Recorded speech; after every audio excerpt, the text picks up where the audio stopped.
Magandang araw sa inyong lahat mga kababayan. So ngayong araw na ito ay ang ginagawa ko po ay naglinis dito sa harapan. Ito pong mga bulaklak na ito. Dito po nilinisan ko po at tapos na po. At ngayon po ay dito na naman ako sa hagdanan. Dito sa may hagdanan. Yan, hagdan na ito. At mamaya naman po ay doon din sa dyan din sa kabila. So yan po mga kababayan at yan po yung gagawin ko ngayon.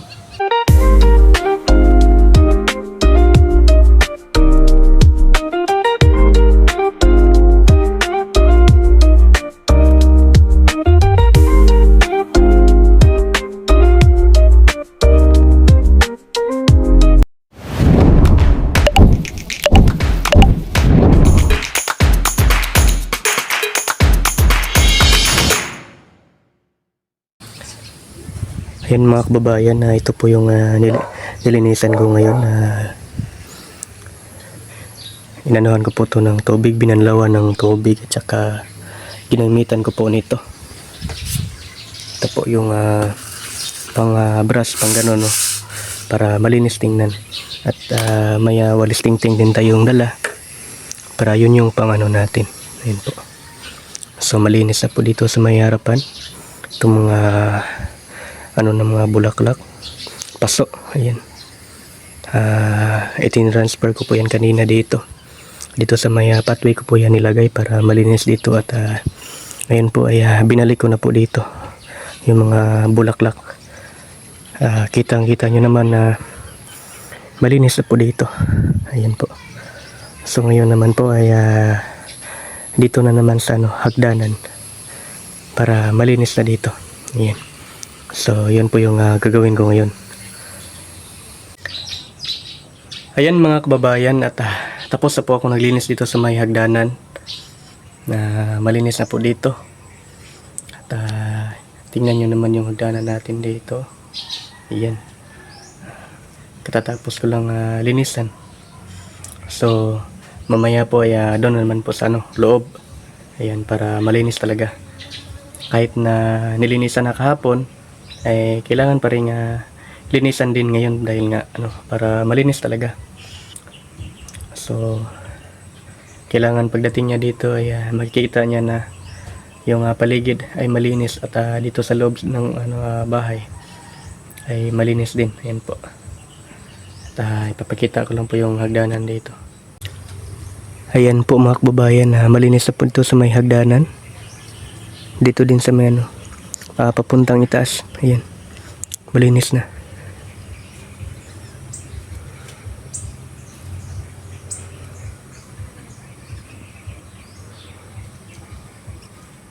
Ayan.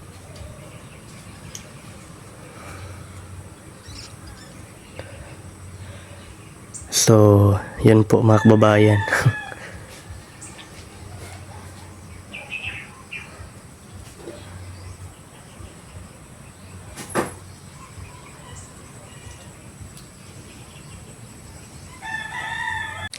At kahapon lamang po mga kababayan ay dumating dito si Peking Koreana, si Chris na, ayan. Sinundo po siya ni Kuya Ralph, yan, ni PB Team Ralph.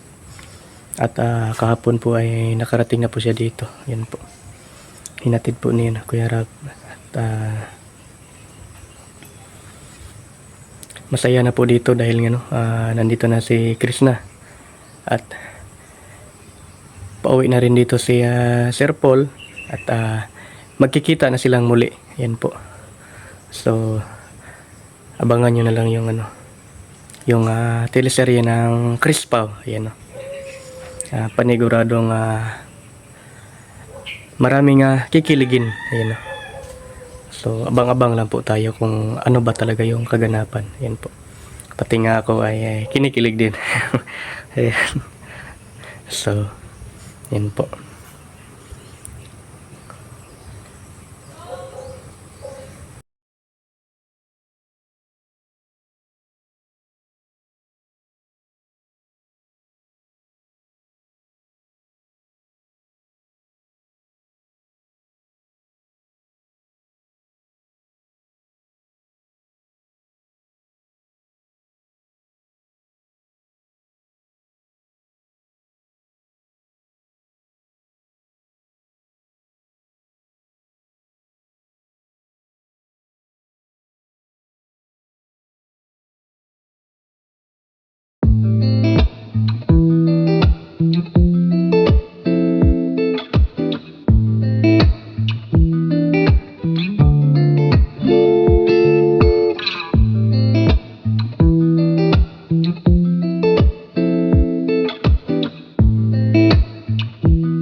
Ayan mga kababayan, at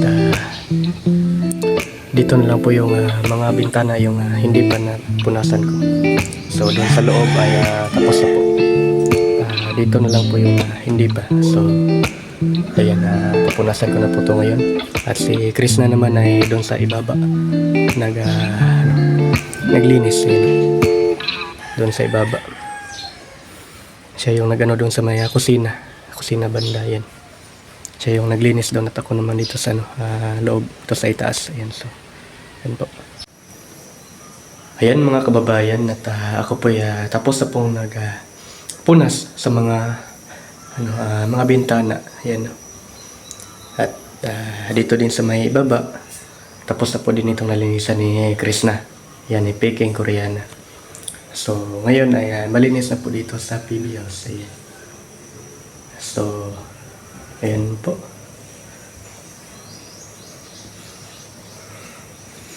At kami po ay magtanghalian muna dahil hindi pa kami kumain. Ayan.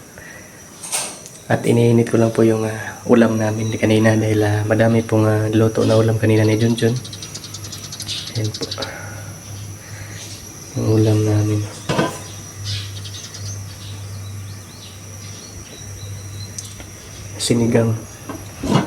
Sinigang na baboy. Ayan.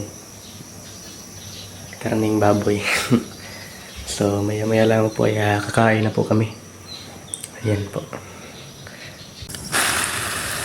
Ayan mga kababayan, at ako ay magdidilig dito.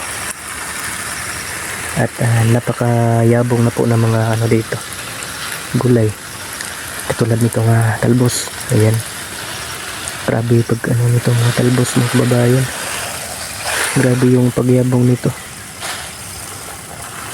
May mga tangla din dito, ang tataba na.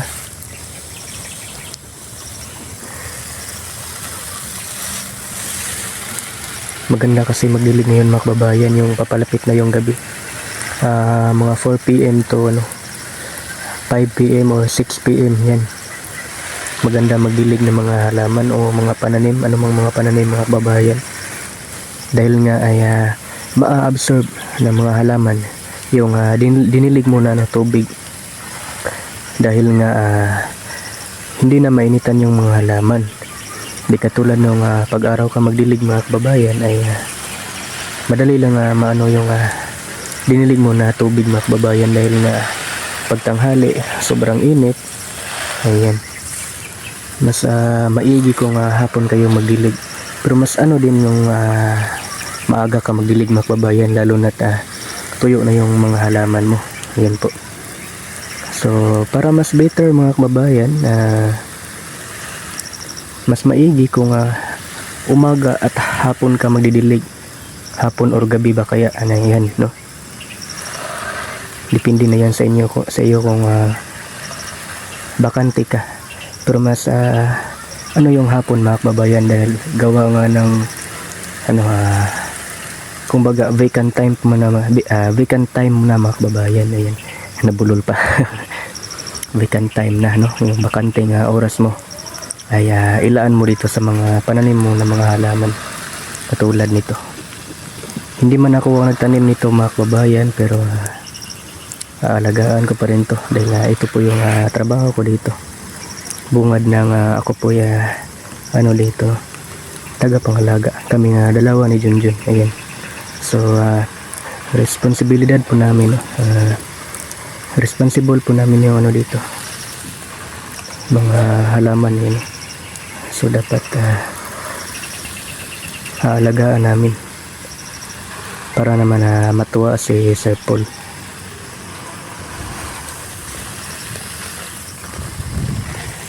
Katulad ngayon bakante po ako dahil nga hapon na, papalapit na yung gabi. So wala naman akong ginagawa, kaya nagidilig na lang ako ng mga halaman dito.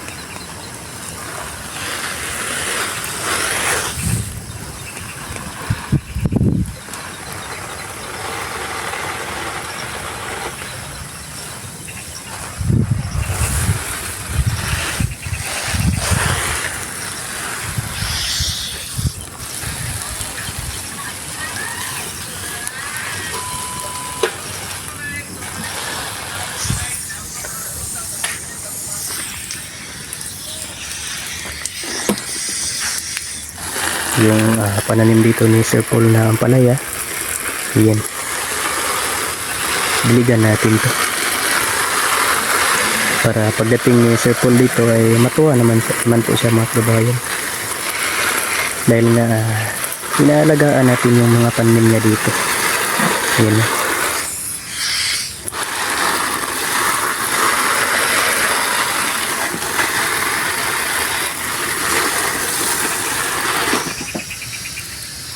Dito tayo magsimula. Yung mga kangkong dito,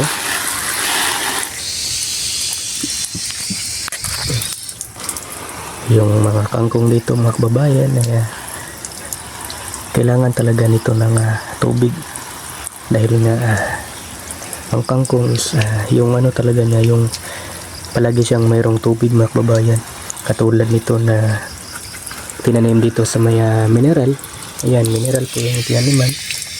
Kailangan talaga na diligan umaga man or hapon. Ayan o, para hindi matuyo. Lalo na't kanina ay mainit. Ayan, dahil yung need talaga nila ma-absorb yung tubig mga kababayan, lalo na ngayon ng hapon. So hindi na sila maiinitan, at bukas na ulit sila maiinitan mga kababayan. So yung binilig natin na tubig ngayon ay talagang ma-absorb nila hanggang bukas pa. Ayan no.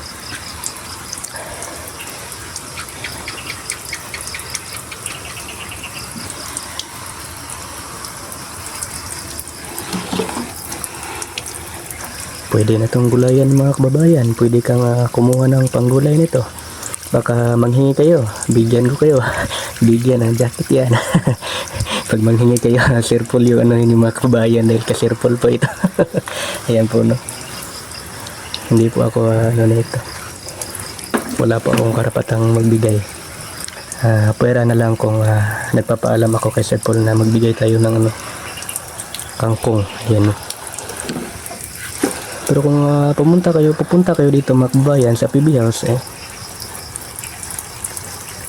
at nandito si Sir Paul, siguradong bigyan kayo niyan ng ano, kangkong or sitaw, dahil nga maraming sitaw doon sa may bakod, doon sa may gilid ng daanan. Ayan, doon sa may daanan banda mga kababayan, sa banda sa may maisan na tanim. Ayan, sa itaas doon sa bakod po tinanim Junjun TV. Ayan, tapos na po tayo. Pati nga yung kangkong dito mga kababayan no, pwede din na makuhaan ng panggulay, dahil nga marami na po ang mahaba-haba na po yung kanyang tubo. Ayan, pwede ka na pong kumuha dito, mamitas nito, katulad na masarap po ito mga kababayan, yung kangkong. Ayan, ito pong kangkong na ito mga kababayan ay tinanim po ito ni Sir Paul.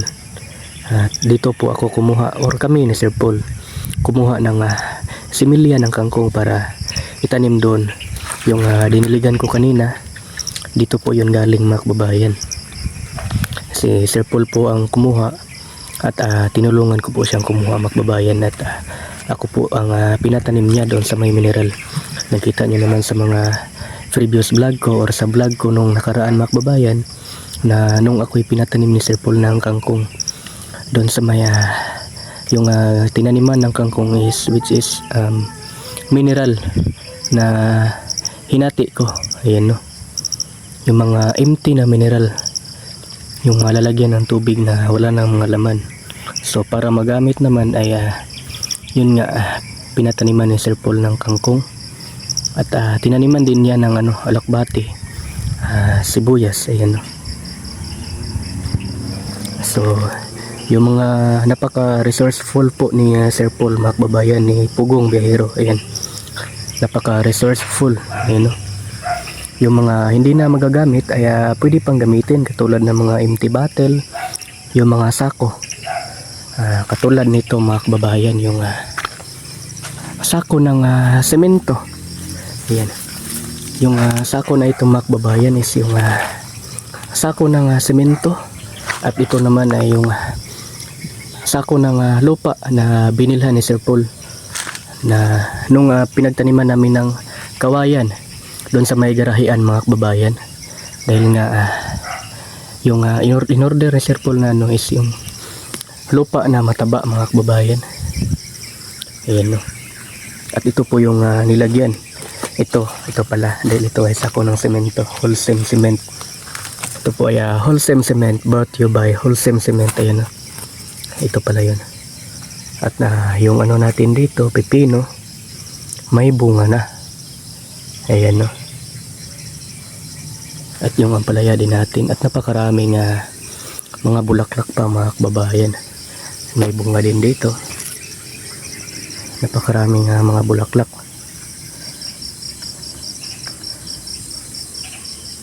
At yung ampalaya din namamulaklak na rin. At may mga bunga na rin maliliit mga kababayan. Katulad nito. Ito. Hindi ko lang hawakan dahil nakalagay dito. Hindi ko lang hawakan mga kababayan dahil nakalagay dito is don't touch. Wala namang nakalagay na don't touch, pero hindi ko lang yan hawakan no. Dahil trip ko lang. Ayan po. Yan lang po yung ano ko na hindi lang hawakan. Baka magalit yung ampalaya. At dahil nga ay gabi na, makulimlim na po. Yung mga solar lights natin dyan ay kumukuti-kutitap na po mga kababayan no? Parang between sa kalangitan. Tingnan nyo naman dyan no?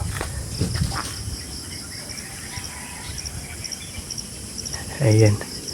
So at ako'y mag ano na, dahil yung mga solar lights natin mga kababayan ay yung solar lights namin dito ay hindi pa na ano. So kailangan ko pang kunin doon sa may tambayan, at kinuha na nga ni Junjun. So tutulungan ko lang po siya. Ayan. So